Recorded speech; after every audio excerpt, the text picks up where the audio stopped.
Hello, and welcome to my guide to the River Severn. The River Severn is the longest river in Great Britain. It is over 220 miles long. That's the same distance as travelling from Welland all the way to Cornwall. Join me on my adventure to explore this great river and some of its fascinating facts and horrible history. This is the huge mouth of the River Severn. The bridge carries the M4 motorway linking England and Wales. It's hard to believe that all this water started 220 miles away on a boggy mountain in Wales.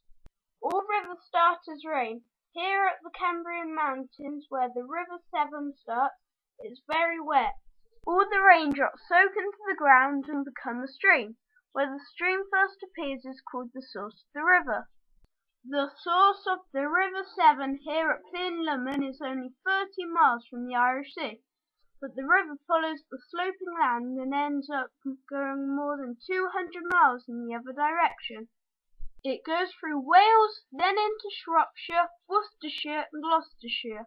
It finally reaches the Bristol Channel and then joins the Atlantic Ocean. At the early course of the river it cuts a narrow channel, running through a valley with steep sides and a narrow floor. It zigzags around the interlocking spurs of the hillside, and when it reaches rocks, it goes around them. As it flows downhill, the river wears away small bits of rock and soil. This is called erosion. The River Severn flows over many types of rock, some hard, some soft. When an area of soft rock is between hard rock, the river wears away the soft rock faster, and this creates pools and waterfalls. This is the brand new footbridge over the River Severn at Gillett in Worcester. According to some sources, the name is based on a mythical story of a nymph called Sabrina who drowned in the river. The name then developed into different languages to become Sabrina to the Romans, Haffron in Welsh and Severn in English. The River Severn has been an important transport link between the cities of the Midlands and the seaports of the Bristol Channel. Here at Gillett, the Worcester to Birmingham Canal joins the river, as you can see behind me. I'm at the absolute start of the Worcester to Birmingham Canal. Behind me you have the River Severn, and to my left you have the Worcester to Birmingham Canal.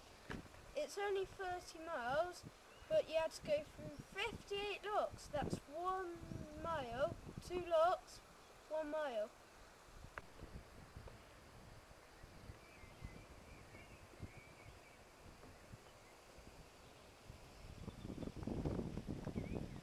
Amongst the cargoes that were shipped were cocoa beans to Cadbury's at Bourneville, and metals, glass, sand, grain and foodstuffs to Midland cities. After unloading their cargo, the boats returned down the river with salt and coal to Gloucester.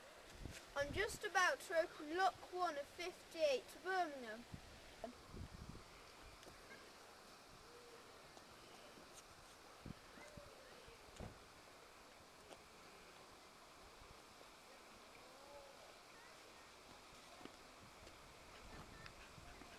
Imagine how tiring it would be after 58 locks. For many years, the only bridge across the River Severn between Worcester and Gloucester has been here at Upton upon Severn. One of the most daring raids of the Civil War took place here in 1651. The town was held by the Royalists to stop the enemies crossing the river to get to the famous Battle of Worcester. But during a nighttime raid, 18 of Cromwell's soldiers crept quietly over the bridge, silently killed the Royalists on guard and captured the bridge and the church here. Once they were in control, they hung some of the dead Royalist soldiers from a rope, dangling them from the bridge just above the river, as a warning to any of the other Royalists. During the next few days, 12,000 of Cromwell's troops crossed the bridge to attack King Charles and his army at Worcester, the last great battle of the Civil War, where hundreds of soldiers from both sides were killed. Here at Appley, near Gloucester, the river's flow is 107 cubic cubic metres a second. That's the biggest flow of water in the whole of England and Wales. Now that's a lot of water. Sometimes the tide is so strong, people surf on it and it's called the Severn Bore. I'm in Maisemore and you can see behind me that the tide comes up high and goes down low. And this is one of the best places for watching the Severn Bore. Here at Maisemore, the Severn Bore is 10 feet high, goes over 20 miles per hour, and it's a great place for surfing. And the narrower the river becomes, the higher the wave.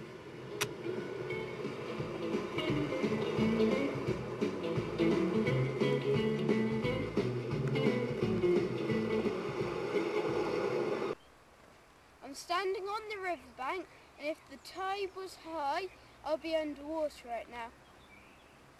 In the old days, instead of building expensive bridges, people used to look for shallow areas to cross the river. These were called loads. This is a famous area called Wade Load. As you can see, it's so shallow at the side, it almost looks like a beach. This area is famous for eel fishing. Eel fishermen catch baby eels called alvers and sell them to French restaurants for thousands and thousands of pounds per kilogram. Alvers are so valuable you need a special licence to fish for them.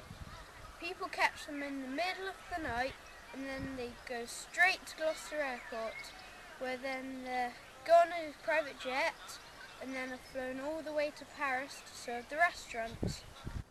The river helped the cities of Shrewsbury, Worcester, Gloucester and Bristol grow because they all developed as ports on the banks of the river.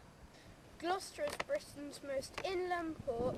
Gloucester was founded by the year 48 by the Romans as Glevum. The city has been a port for more than 2,000 years. Although Gloucester's docks are further from the sea than any other in Britain, they were once full of tall ocean-going ships from all over the world. Gloucester Docks was once bustling with trade in timber, hops, grain, oil and coal, but these days it's known for tourism. Here I am at a traditional boatyard on the River Severn. These tree trunks are used to make ship's masts for old-fashioned boats. The Gloucester and Sharpness Canal runs from the Gloucester's docks to the Severn Estuary, allowing larger ships to reach the docks than would be possible on the tidal reaches of the river itself.